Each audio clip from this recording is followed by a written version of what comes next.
can listen on your smart speaker. Tell Alexa to play CBS Sports Radio. Use the Odyssey app to rewind and listen back to things you might have missed on CBS Sports Radio. There was a horrible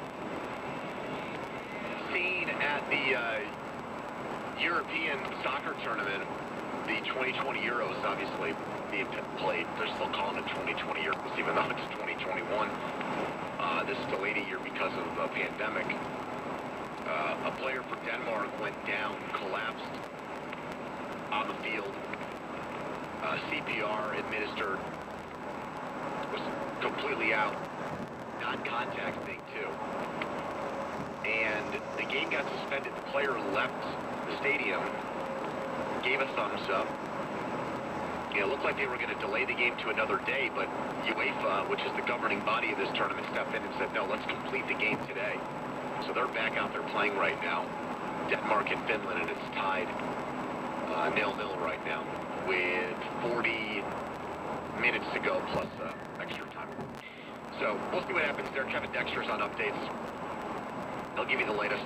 We're talking about Chris Paul now that the Suns are a win away from going to the Western Conference Finals. No NBA team has ever come back from down 0-3.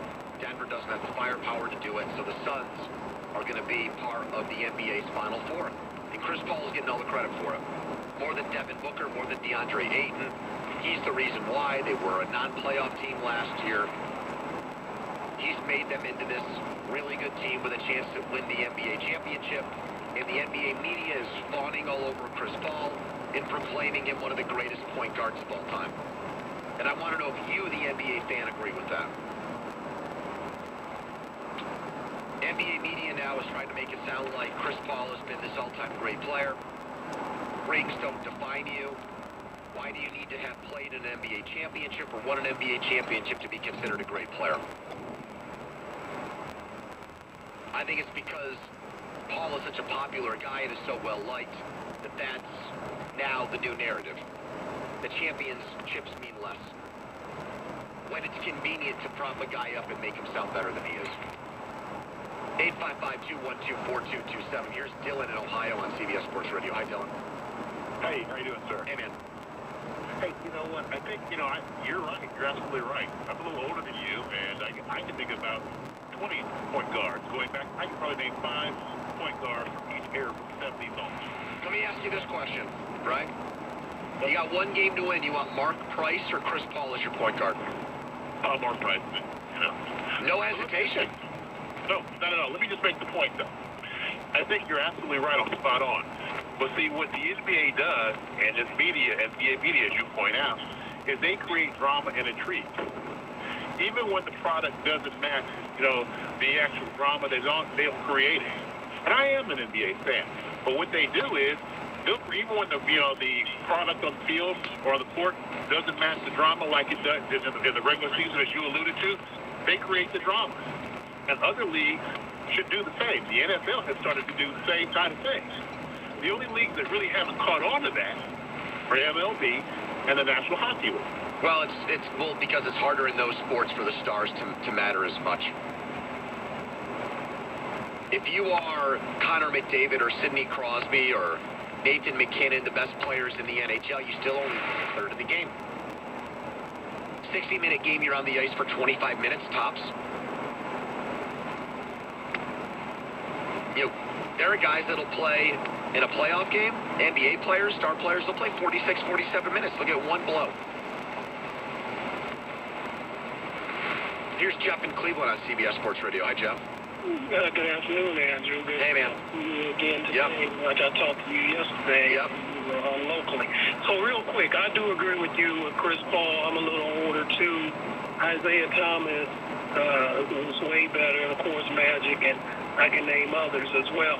But what I do agree with you also, you kind of brushed over it, is the narrative has always been that Michael Jordan is the greatest player of all time. But I contend that Kareem Abdul-Jabbar was the greatest. If you want to measure MVP, Michael had 6, Kareem had 6.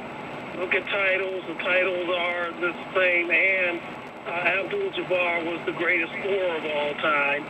And so I think he gets slighted I think Abdul-Jabbar is the greatest player of all time, not Michael. And as difficult as it is for me here in Cleveland to say this, not even LeBron. Kareem was the greatest. Kareem's the greatest player in basketball history when you encompass both high school, college, and pro career.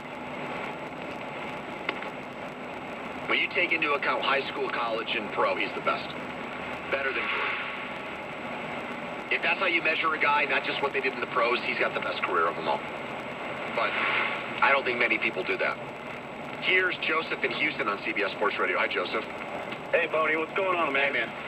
Hey, so you left a couple other guys, Kenny Smith, Tony Parker, no big deal. I'm from the South, so of course I have to post about Man, you put Kenny Smith ahead of Paul? Absolutely. Oh, man. Listen, That takes balls.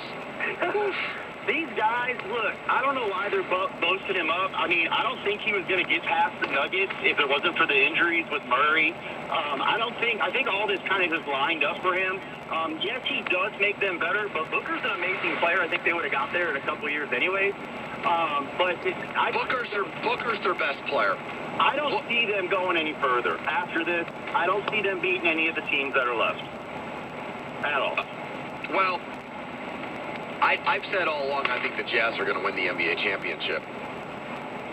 They're the best team. If they didn't play in a small market, everyone would have picked them. It's just not fun to pick the Jazz because they don't have any star glamour players.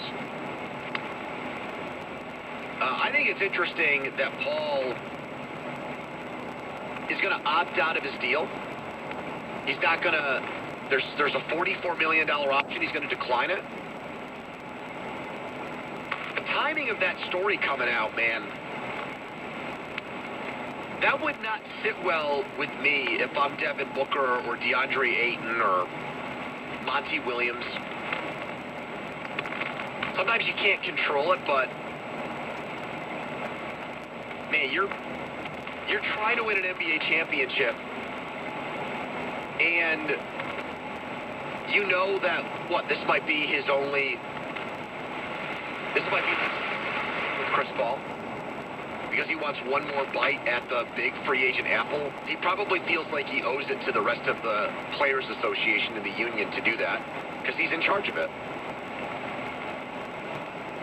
And that's another one of those things where because everyone likes Chris Paul, he doesn't get killed for that.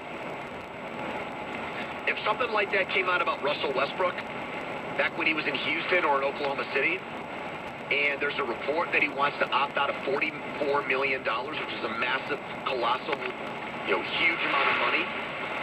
Something like that comes out about Russell Westbrook in the middle of a playoff series. He's getting asked all kinds of questions about it, and he's getting killed for his answers. Paul skates on a lot of that stuff. So I think the NBA fan agrees with me.